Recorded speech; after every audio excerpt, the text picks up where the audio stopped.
Hi guys, नमस्ते। मैं करूँगी आज थोड़ी सी इस शेल्फ की सफाई। मैं धीरे धीरे करती हूँ शेल्फ की सफाई। मैं लाई थी घर का राशन, मैं करूँ इन्हें डब्बों में रिताऊँगी। ये दालें लेकर आई थी, दाल घर पे ख़त्म हो रही थी, मैं लेकर आई थी सारी दालें। ये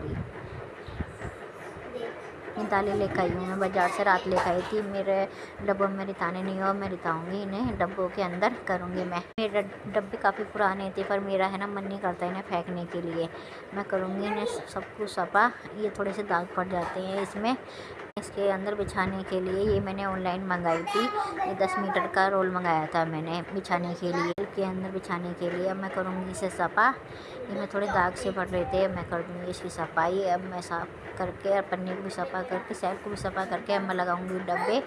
मैं डब्बे भी थोड़ा थोड़ा उस पर कपड़े मार दिया था मैंने, कर दूँगी डब्बों के अंदर। ये दाल रिता दूँगी, सारी दालें मैं डब्बों में करके अब रख दूँगी इन्हें।